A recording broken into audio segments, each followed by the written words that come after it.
qui va se prêter tout à l'heure, Monsieur Fassiné Silla, il est le ministre du Budget. Avec lui, nous allons échanger autour de l'élaboration du budget guinéen, autrement la loi des finances initiale et la loi des finances rectificatives.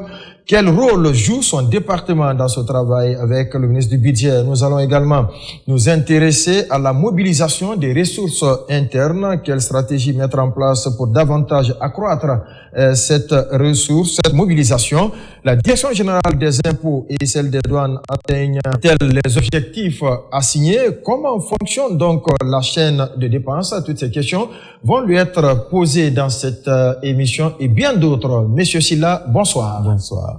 Et m'accompagne dans l'animation de cette émission David Yombuno, il est journaliste à la RTG. David Yombuno, bonsoir. Bonsoir Bakar, bonsoir aux téléspectateurs. En plus, vous avez d'autres fonctions là-bas, hein? Oui, je suis le rédacteur en chef adjoint du journal Parler. Et vous animez une émission.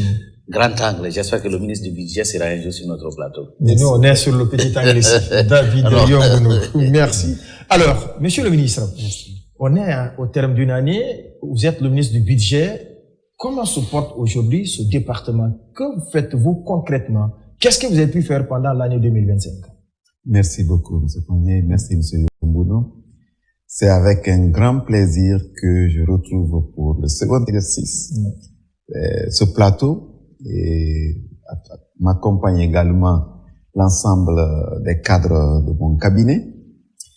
Et pour revenir à votre question, vous savez, l'État, c'est comme un père de famille.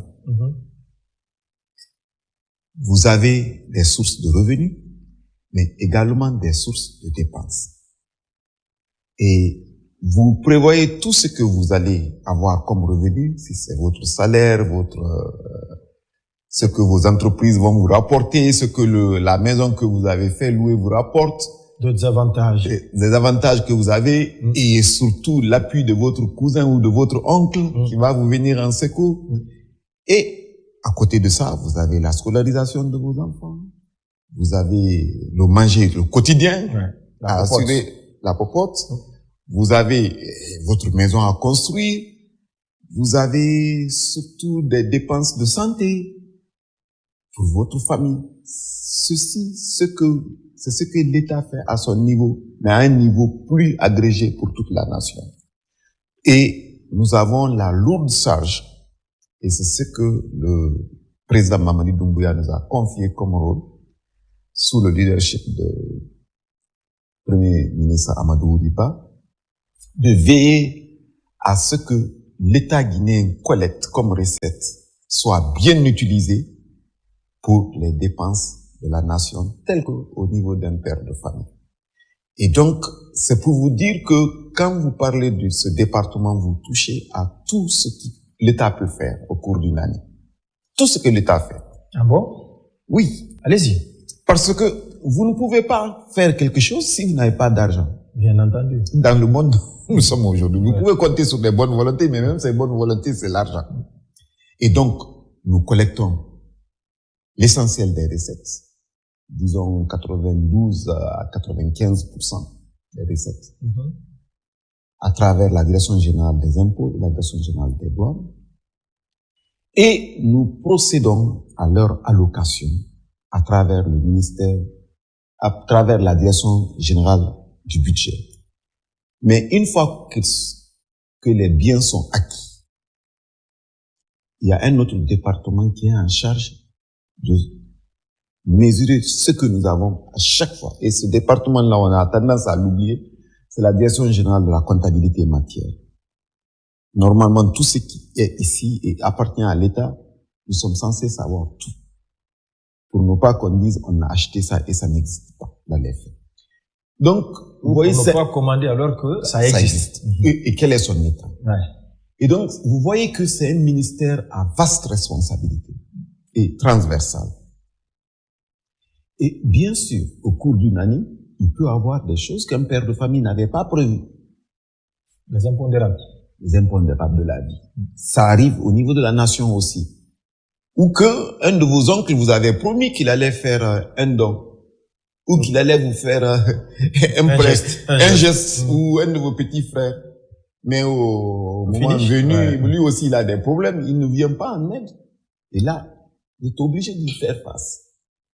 Et donc, c'est que l'État aussi fait. Nous recevons des dons, mais tout le monde sait que depuis un bon moment maintenant, au niveau global, l'économie mondiale fait que la marge budgétaire des pays qui ont l'habitude d'assister ont des sérieux problèmes. Et donc, nous ne comptons que sur nous-mêmes. Et cela, c'est pas au pays de 1958 que je peux le répéter, mais avant, on parlait. Et maintenant, on parle de souveraineté nationale dans les faits et dans le concret. Ce qui fait que depuis presque 2 ans maintenant, on n'a presque pas eu d'appui budgétaire, à part quelques ajustements que je qualifierais d'ordre comptable. C'est-à-dire, vous devez à quelqu'un, il vous dit, OK, au lieu que vous me remboursez, je vous donne ça en don, quoi. On n'a eu qu'un seul cas pour ça, mais le reste, c'est nos efforts propres. Internes. C'est pour vous dire que tout ce que vous avez vu, les salaires qui sont payés à temps, parce que ceci, ça paraît tellement évident, mais c'est pas une évidence du tout. Il y a beaucoup de pays où, et même ici par le passé, on sait que les salaires retardent. Aujourd'hui, les salaires sont payés à temps. Et ça, c'est un acquis. Les hôpitaux reçoivent leurs subventions, même s'il y a des décalages. Au moins, quand vous allez vous êtes soigné. Vous pouvez critiquer la qualité du soin, mais au moins vous aurez le soin. Je connais des pays développés. Si vous n'avez pas d'assurance, même si vous mourrez, personne ne vous regarde. C'est pas le cas en République de Guinée. Vous avez l'armée et les forces de défense.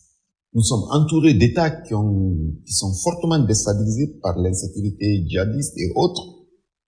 Mais l'État guinéen renforcer ses capacités dans le domaine de la défense et de la sécurité. Fait que le citoyen dort tranquille et nos frontières ne sont pas menacées. Si vous savez les efforts qui sont déployés pour sécuriser ces frontières. Financièrement ou bien? Financièrement et humainement. Donc, ce qui fait que on se rend même pas compte. En fait, l'État fait un travail très ingrat. Quand tout va bien, personne ne se rend compte et personne ne se plaint. Mais dès que ça ne va pas, c'est des problèmes, tout le monde critique. Oui, mais parce que les gens payent les impôts et taxes pour ça, monsieur le ministre. Ils payent les impôts, je suis d'accord. Mais les impôts là pouvaient être mal utilisés. D'accord. Ce qui n'est pas le cas. En plus de sécurité, allez-y. Vous avez les investissements pour garantir le futur.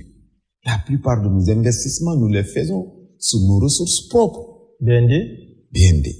Et bien sûr, il y a quelques institutions internationales qui nous aident, mais ces derniers temps, c'est plus sur le BND.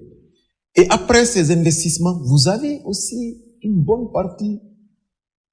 On a tendance à le sous-estimer, mais c'est une des parties les plus importantes. Le paiement des intérêts et le remboursement sur les dettes. L'État, c'est une continuité. Ce que vous avez emprunté, contrairement à une famille, quand votre père a contracté les dettes, bon, peut-être si le père de famille meurt, on peut faire des ajustements banques. Mais contrairement à un père de famille, l'État, lui, c'est une continuité. Depuis 1958 jusqu'à maintenant, tout ce que l'État guinéen a en actif comme en passif, ceux qui sont aux manettes actuellement, les assurent. Il y a des dettes qu'on paye jusqu'à ce que du temps de 2008, je vous dis pas ce qui s'est passé en 2008, que je sois très clair sur ça, une dette, on ne peut pas s'en passer. Une bonne dette, c'est ce qui permet au pays de se développer. Mais il faut bien que ce soit une bonne dette pour faire une bonne route, pour faire une bonne école, pour faire un bon hôpital. Et donc, voilà ce que mon ministère fait de façon générale. Mobiliser et faire une optimisation des ressources budgétaires, allouées à chaque département, à chaque secteur, conformément à la politique générale du président de la République et du Premier ministre. Qu'est-ce qu'on veut faire? Quelles sont les priorités? Et ce sont ces secteurs-là que je vous ai cités en disant, voilà, assurer le bon fonctionnement de l'État, payer les salaires, payer ses dettes, assurer la sécurité, faire le bon fonctionnement des hôpitaux, l'éducation, les infrastructures. D'accord, oui, David Diombono. Et aussi, allez-y, oui. Et aussi assurer la bonne représentativité de l'État à l'extérieur, à travers nos ambassades, qui sont aussi des sources de dépenses. D'accord, oui, allez-y. Alors, vous avez dit tout à l'heure que le département du budget, c'est un département transversal, et c'est vrai. Alors, vous avez énuméré pas mal d'activités que vous avez réalisées durant l'année 2025. Comment les résultats de ces activités-là se comparent-ils aux prévisions budgétaires initiales, par exemple? Merci beaucoup, monsieur. Oui. Pour vous donner une idée d'abord, tout ce qui a été fait durant ces 4 dernières années, il y a eu une succession de succès. Ok. Je le répète bien, une succession de succès. Ok. Parce que je ne peux pas m'attribuer à moi tout seul. Mes prédécesseurs aussi ont beaucoup travaillé. Pour vous donner une idée, on est passé de 19 milliards, grosso modo, 19 000 milliards de recettes. Aujourd'hui, on est à 40 000 milliards. Plus du double. Plus de double, oui. En 4 ans. Plus de 100%. 100%. En 4 ans. C'est inédit. C'est inédit. Et rien que cette année, on a fait 27% d'augmentation. L'année passée, on avait fait 40% d'augmentation. Ce qui fait que nous arrivons à faire ce que le président Mamadou Doumbouya appelle la souveraineté économique. Ne compter que sur nos propres moyens. Et qu'est-ce qui nous a permis d'avoir des résultats comme ça? Bien sûr, il y a eu le boom économique. Dans le domaine des mines. Dans le domaine des mines, comme dans tous les domaines, il y a eu des effets d'entraînement sur tous les autres secteurs. L'économie de la Guinée en 2021 est différente de l'économie de la Guinée en 2025. Si elle reste encore très informelle. Non. Allez-y. Il y a beaucoup de secteurs qui se sont développés. Qui se sont formalisés aussi. Qui se sont formalisés. Je vous accorde, les mines prennent toujours le lead dans ce domaine. Ouais. Mais si on n'était pas organisé, on allait voir toutes ces recettes et autres là nous filer sous le nez. Mais c'est parce qu'on a mis une organisation en place qui nous a permis d'arriver à ces résultats. Et c'est là où je réponds à la question de M. Blé. Qu'est-ce qui nous a permis de répondre? Nous avons mis tellement de réformes. Parce que, vous voyez... Quelques-unes. Quand vous construisez une maison, un bâtiment, tout le monde le voit. Mais les réformes, c'est les plus difficiles. Et c'est elles qui produisent des effets. La modernisation du système d'administration à travers le système SAFIC 2. C'est-à-dire, digitaliser tout le processus de collecte des impôts. Donc les paiements se font maintenant de manière tout est la déclaration, tout. Et donc, vous réduisez le facteur humain et donc le risque humain. Le renforcement du système Sidonia qui existait déjà à la douane, on l'a renforcé et on l'a étendu à tout. L'intégration obligatoire de la plateforme du guichet unique, c'est qu'on appelle le guichet, à tous les paiements. Avant, c'était pas systématique, mais maintenant, c'est systématique. À tous les niveaux. Et maintenant, ça c'est au niveau des recettes. Au niveau des dépenses, maintenant, vous avez le système SONEA qui rend autonome, facilité dans les différentes langues du pays. Et effectivement, ça facilite le système de paiement au niveau de nos collectivités territoriales, notamment au niveau des préfets et des gouvernorats. Et ça, nous l'avons déployé. Et les subventions à l'électricité, la production régulière de la loi des finances, des lois de règlement, chose qui n'était pas évident avant, et l'ouverture anticipée de la chaîne de dépenses. Avant, il fallait attendre 3 mois, en début mars comme ça, pour que les dépenses de l'État commencent à être exécutées, pour l'exercice en cours. À notre prise de fonction, et avec l'aide de mon cabinet et de tous mes collaborateurs, nous avons fait en sorte que dès la première semaine du mois de janvier, la chaîne de dépenses s'ouvre et commence immédiatement. Ça a été une révolution majeure.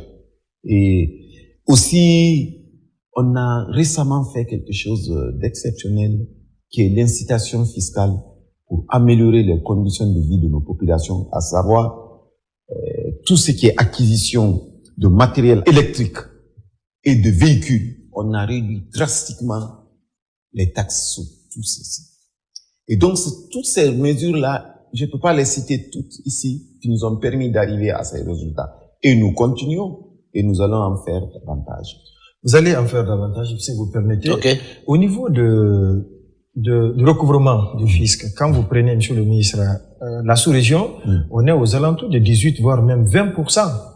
La Guinée, on est encore à 13% et vous vous félicitez des avancées. Est-ce que vous pensez à élargir l'assiette fiscale ou ceux qui contribuent, c'est à ce niveau, vous continuez à récupérer pour davantage, comme vous le dites, atteindre des résultats?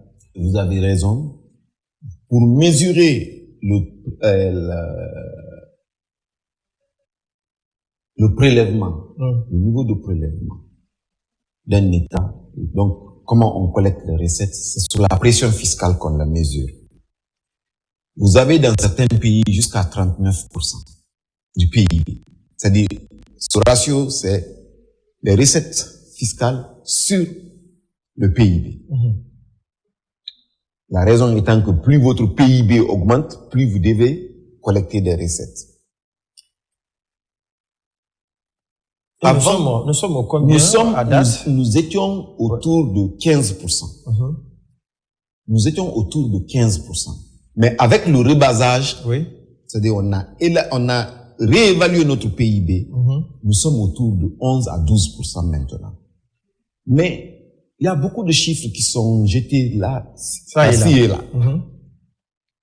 Moi qui ai eu la chance de m'intéresser à ces questions quand j'étais au FMI, j'ai vu que dans la sous-région, il n'y a que le Sénégal qui nous dépassait, qui était dans les 18-19%.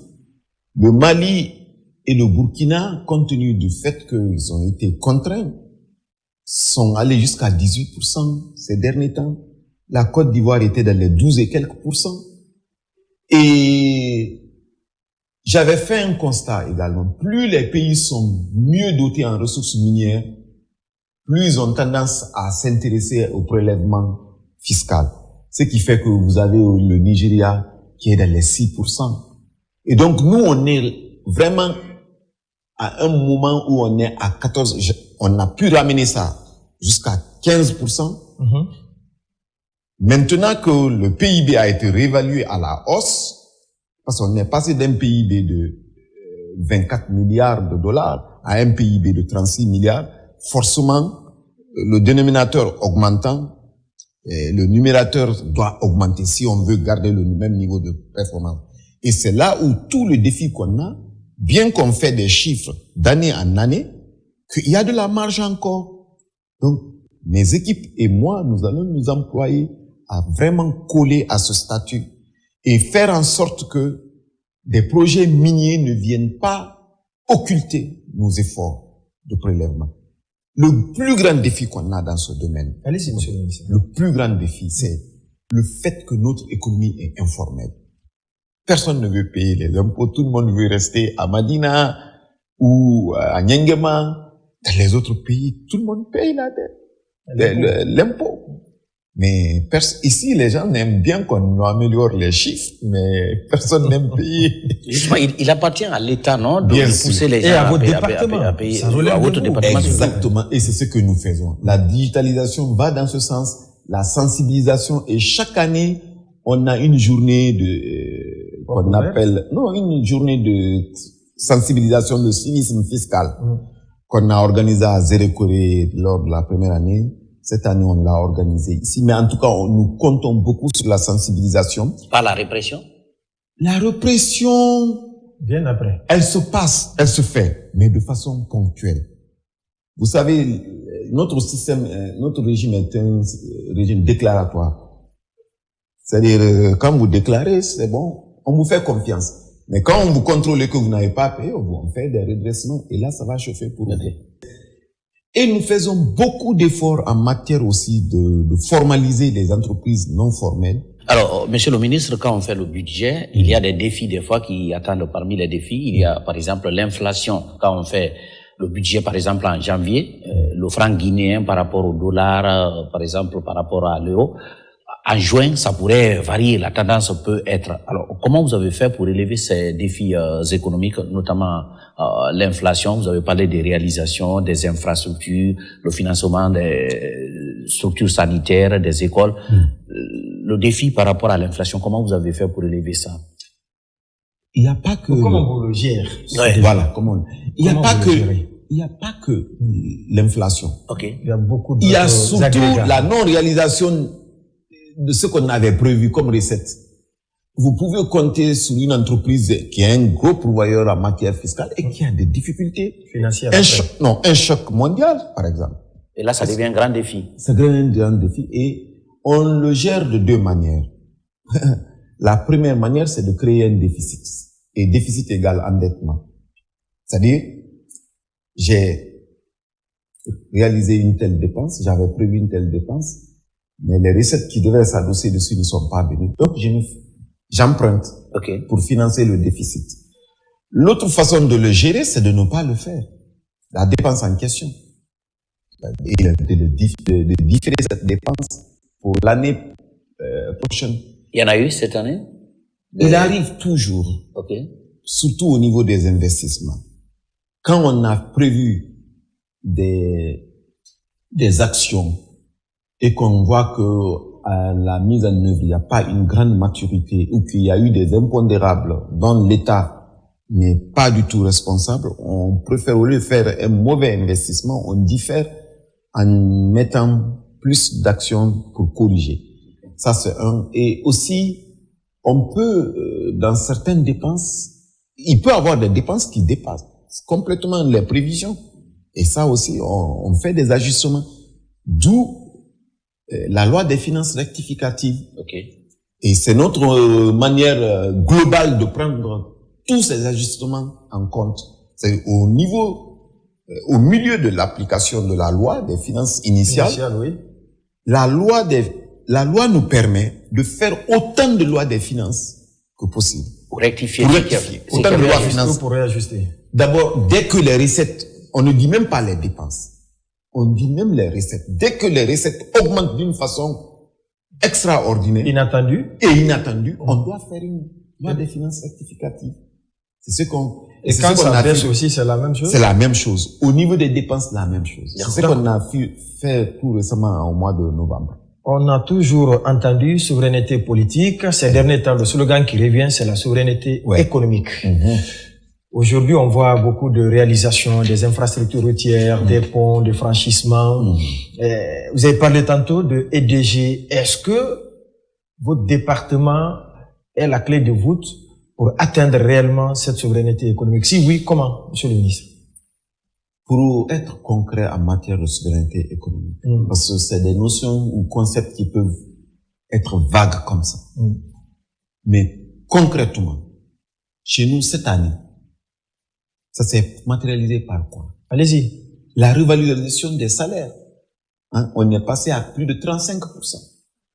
L'argent là est venu d'où? De nos efforts de collecte. Vous quittez là-bas la couverture sanitaire des agents de l'État. Donc 18% de la part contributive de l'État. La CNPS. Ça vient d'où? Les mêmes efforts. De la même mobilisation. Vous prenez le recrutement de plus de 20 000 agents. De nouveaux agents. Des nouveaux agents. Depuis 2024. 23% des effectifs. Ça vient d'où? Même chose. La gratuité de la carte d'identité nationale et des extraits de naissance. C'est pas quelque... D'habitude, les pays, quand ils font ce genre de choses, ils disent, on a besoin d'un tel bailleur de fonds pour nous aider et autres. Nous l'avons fait sur nos fonds propres. Exactement. Vous prenez le niveau de secteurs sociaux de base, tel que le renforcement du financement des cantines scolaires. Un projet auquel je tiens beaucoup. On est passé de 5 milliards à 40 milliards. Vous savez, quand un élève est bien nourri à l'école, on atteint plusieurs objectifs. Parce que l'enfant d'aujourd'hui, c'est l'adulte de demain. On a toujours tendance à oublier ça. C'est pourquoi l'affaire de cantine, là, on a mis sous le leadership du président Mamadi Doumbouya, on a mis beaucoup d'efforts dans ça. Ça, c'est pas fini. Et là, vraiment, Souveraineté économique. Souveraineté économique, j'aimerais vraiment qu'on s'accentue ça. De façon concrète. Vous savez, les centres orthopédiques, quand on est venu ici, il avait un budget dérisoire. Et ne vous dites jamais que je n'aurais pas besoin de ce service. Nul n'est à l'abri d'un accident.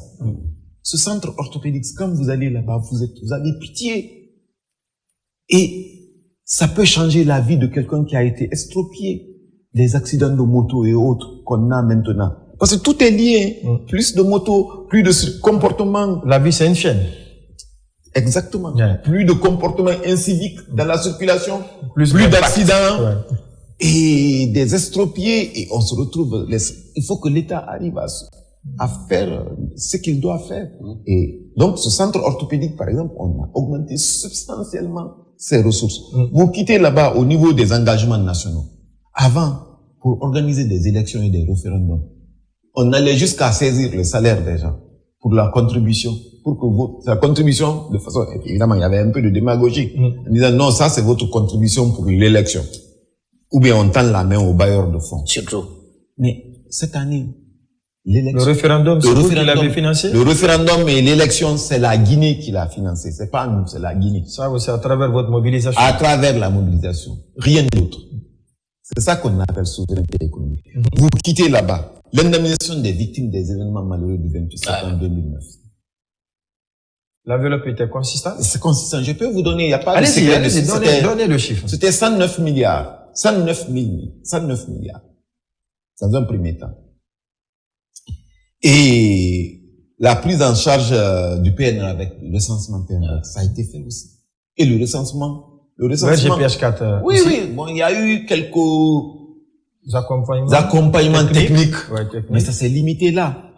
Alors, vous prenez maintenant le renforcement de l'administration, l'acquisition des véhicules. D'abord, le renouvellement du parc automobile des gouverneurs et des préfets. Mais cette fois-ci, depuis l'indépendance, on est allé jusqu'au sous-préfet. Une première. Ouais. Et cette action-là, il faut pas la négliger. Non. Parce que il faut que les sous-préfets soient bien logés et que les sous-préfets aient des bureaux qui sont dignes de l'État qui les représente dans ces contrées. Donc voilà, en termes concrets, ce que c'est que la souveraineté économique. D'accord. Abaka Kone, avec votre permission. Alors, vous avez cité beaucoup de réalisations, beaucoup d'actions dans lesquelles le gouvernement guinéen a exprimé sa souveraineté économique en 2025. Est-ce que vous pouvez nous donner un aperçu des investissements étrangers durant l'année 2025? Aussi. S'il y en a eu, bien sûr. Des investissements étrangers? Oui. Des capitaux étrangers. J'ai pas de chiffre exact. OK. Mais en tant que témoin économique et citoyen guinéen, jamais un pays n'a été attractif comme l'est aujourd'hui la Guinée. Vous imaginez, on vient d'absorber 20 milliards d'investissements pour le projet Simandou. Oui. Et à des périodes troubles. Et on n'a pas, quand je dis trouble au niveau international. OK. Mais on vient... La géopolitique. Ouais. On vient d'assister à l'inauguration au début de cette année à la réalisation de la raffinerie d'alumine de Bofa. Une première. Parce que la première raffinerie d'alumine de Fria a été pensée par le colon. On n'a fait que hériter de ça. Et voilà même ce qu'on en a fait.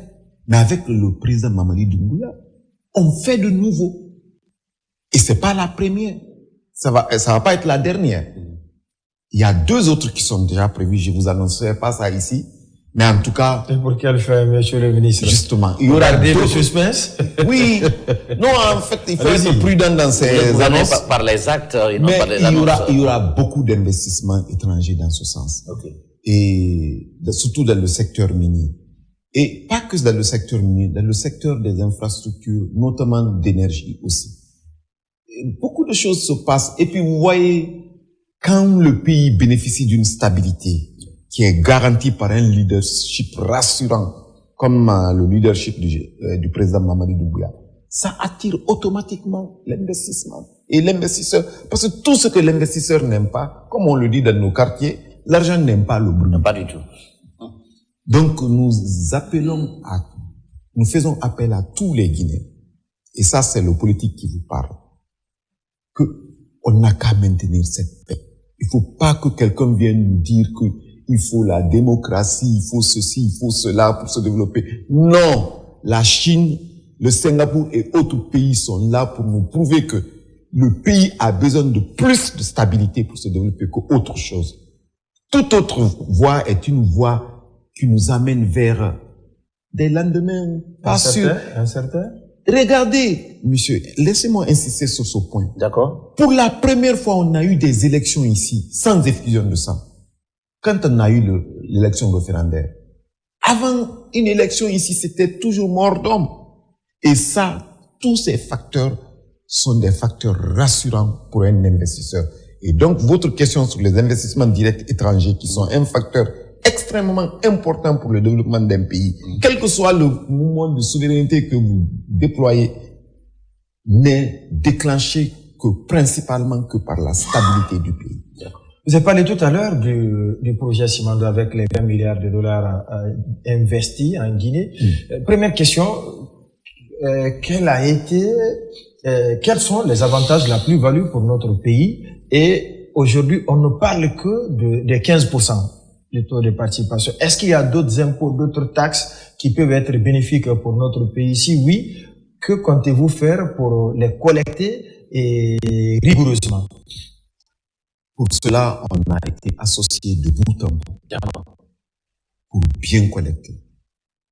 Et on a fait... On en a d'abord, il faut d'abord dire aux téléspectateurs qui suivent cette émission que oui, qu'il y a des taxes et autres impôts qui peuvent être perçus. Mais c'est plus important que la participation des 15%. Je vous donne toujours... Expliquez-nous. Je vous donne... Les gens se focalisent sur les 15%. D'abord, pour commencer, ils font des comparaisons erronées en disant oui, CBG avait 49%. Mais je préfère avoir 15% de 20 milliards que 49% de 600 millions ou de 500 millions. Vous voyez, en termes de marge, en termes de valeur absolue, il n'y a pas de discussion. Il n'y a pas match, oui. Et deuxièmement, c'est quand un fleuve ou bien une source d'eau vous appartient et que la population a besoin de l'eau, mais vous n'avez aucun moyen. Pour vous, ce qui vous intéresse, c'est que la population ait de l'eau. Ou bien, c'est vous de dire, non, le puits qui va être réalisé ici, je vais avoir 50% de ça. Qu'est-ce qui est plus important pour vous? C'est pour que la population ait de l'eau. C'est l'accès de la population à l'eau. Exactement. Et l'eau potable, surtout. L'eau potable. Yeah. Donc, une fois qu'on a les bénéfices de Simandou, c'est plus important que dire que ça m'appartient. Quelque chose peut vous appartenir, ça ne devient que des pertes pour vous. Mais quand quelque chose... À la base, c'est la montagne qui est là. Exactement. À la base. À la base, c'est rien du tout. Ça peut rester comme ça des siècles et des siècles. La preuve, on les a trouvés ici. Oui, absolument. Et donc, il faut extraire. Et on n'avait pas les moyens pour tout ça. Avant, les négociations qui ont été faites avant l'arrivée du président Mamadi Doumbouya, on avait 0%. Tout ce qu'on demandait, on se contentait des taxes et de toutes les retombées. On a fait la chose suivante. Avec 0%, il y avait quelqu'un qui avait signé ce contrat? Mais oui, je ne les condamne pas, il ne faut pas les condamner non plus. Non, il faut les condamner. C'est des pratiques. On n'a rien, 0%. C'est des pratiques qui sont là. Okay. C'est des pratiques dans tous les autres, il n'y a pas qu'en Guinée. L'État vous donne la chose à exploiter, il vous donne un permis et je suis pas bien placé pour le dire. Ouais, on aura le ministre des Mines. L'État vous donne. Non, surtout vous, c'est d'ailleurs le volet collecte. Voilà, justement. Mais la question, elle est importante. C'est lié parce que la finalité de tout ça, c'est collecter. D'accord. Et dès qu'on dit collecter, c'est nous. Ouais, exactement. Je vais vous dire. Vous avez été associé. Dès le départ, souvent, qu'est-ce qu'on fait? On exonère les compagnies pour leur donner un congé fiscal pendant à peu près un bon bout de temps. Un bon bout de temps. Ici, dans le cas du projet Simandou, c'était 8%. Quand le général Mamadi est venu, il dit non. Pendant les 8 ans là, vous payez l'impôt minimum de l'OCDE, du pilier de l'OCDE. C'est-à-dire, tous les pays développés ont dit que quand vous ne payez pas l'impôt dans le pays de production, vous allez payer la même impôt dans le pays d'exploitation. Donc, vaut mieux que vous payez dans le pays d'exploitation. Et le minimum sur lequel ils sont entendus, c'est 15%. Donc, on dit pourquoi on va exonérer une entreprise? Donc, dès la première année, parce que le premier bateau a bougé là. Dès la première année, ils paieront 15% des bénéfices. Et dès après les 8 années maintenant, et quand les 8 années sont finies, vous imaginez, pendant les 8 ans, ils ne devraient rien payer. Mais avec le président Mamadi Doumbouya, il paye 15% déjà. Rien à voir avec les 15% de notre participation. Ça, c'est au titre du pilier de l'OCDE. Et dès la première année, on collecte. Et jusqu'à 8 ans. Et quand les 8 années vont passer maintenant, on passe au régime normal. Des 33% ou des 25%. Ça, c'est un. 2, il y a des taxes sous chaque, même quand ils respirent, je dirais, on les prélève quelque chose. Pour les taxer. Je peux pas vous dire tous ces détails. D'accord. Mais nous voulons être rassurés que on prélève tout. Ouais. Et on a été associés. Et pour nous, même pas qu'il y ait des quiproquos dans les prélèvements ou dans les interprétations, nous sommes assis pendant des heures et des heures, faire un manuel, comme quand on monte dans l'avion. Qu'est-ce qu'on fait? Étape par étape. D'accord. Ces manuels bientôt vont être ratifiés.